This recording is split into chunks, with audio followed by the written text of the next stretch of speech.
Straight ahead on 27 First News at 11, a massive explosion rocks a Trumbull County plant. Damage reports straight ahead.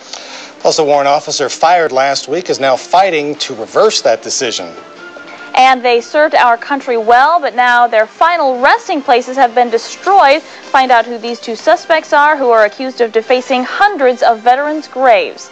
27 First News at 11 starts now.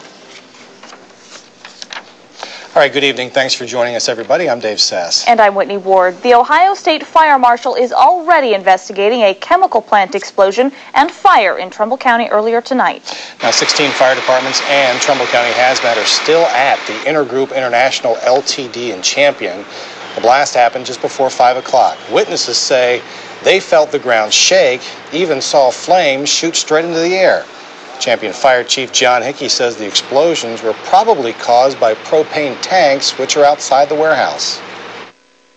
Hard to put out, number one. Number two, the amount. The whole warehouse was packed.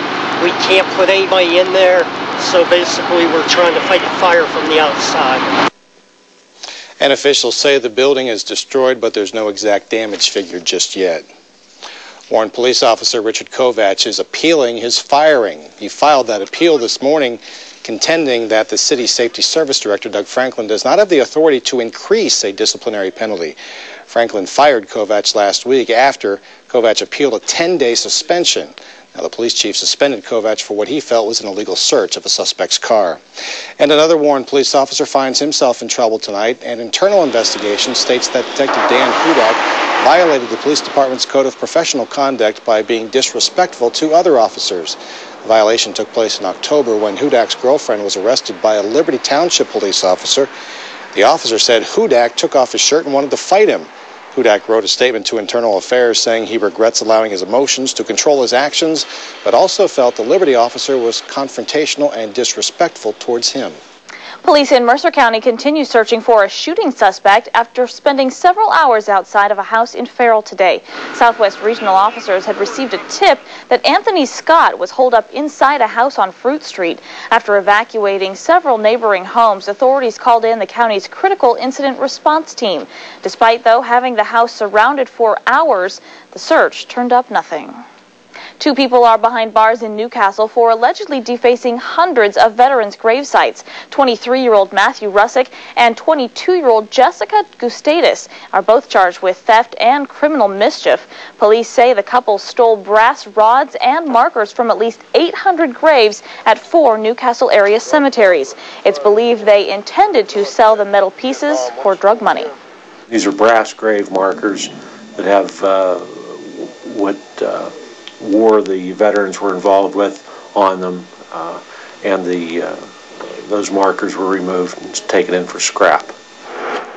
Police say the thieves did at least $14,000 worth of damage. The Lawrence County Department of Veterans Affairs says it will now help replace those broken or stolen markers, but that money will have to come out of the county budget.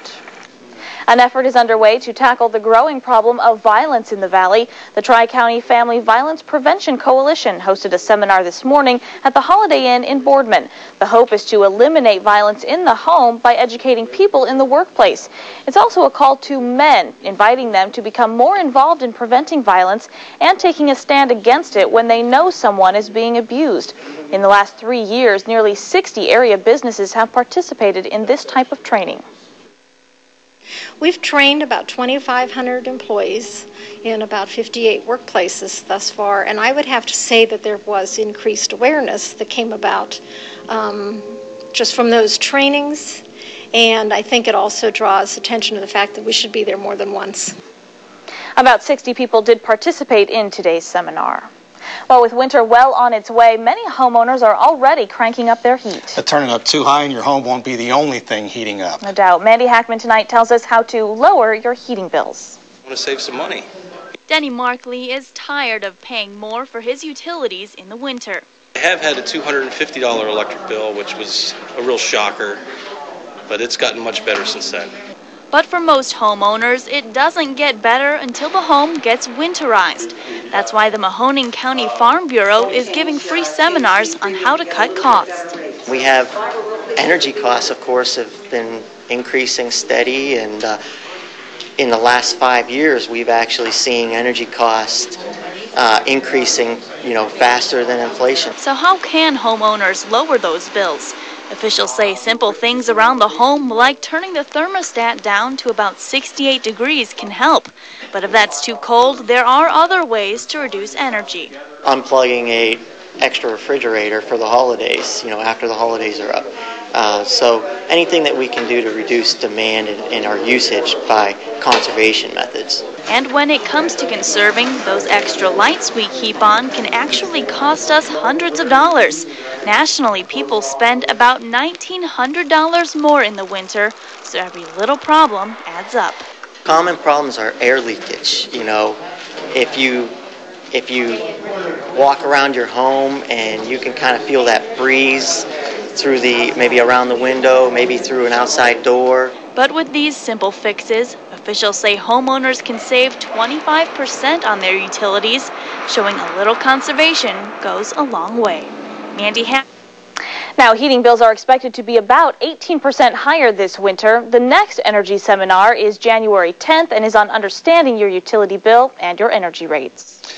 People living in Liberty continue to have strong opinions over the failure of the 911 levy last month. A number of people told trustees at tonight's meeting not to put another levy for the 911 center on the ballot next year because voters don't want a tax increase to pay for the operation of the center. They'd prefer the Liberty 911 center merge with Trumbull 911. Others believe, though, it should be put back on the ballot as an emergency police levy, not a 911 levy, which could have confused voters. We got businesses coming to Liberty, homes and people coming to Liberty. We're going to need 911. We're right next to Youngstown. If anybody needs 911 close by, it's us. Liberty officials, by the way, have 10 days to file the paperwork to put the issue on the ballot. 12 Republican members of the Pennsylvania House are continuing the fight to keep tolls off of Interstate 80. The lawmakers sent a letter to the U.S. Secretary of Transportation urging her to deny the Turnpike Commission's application for tolling. They say those tolls will be a financial burden on residents and businesses who regularly use I-80. All right, another chilly night, probably cold night in store. I would say it's downright cold. Let's check in with Paul for some of the details. Paul? All right, and of course it was a little bit mild today, and tonight it's cooling off out there in the lower 30s. Let's go outside and take a live look at our sky cam, brought to you by Time Warner Cable and State Radar, showing you all the activity finally quieting down so far tonight across the region. One of the few times this month so far, but things will heat up again tomorrow in the precipitation department and even in the temperature department. Then it gets cold as we wrap up the work week. I'll have the details on that 7-day forecast coming up in a few minutes.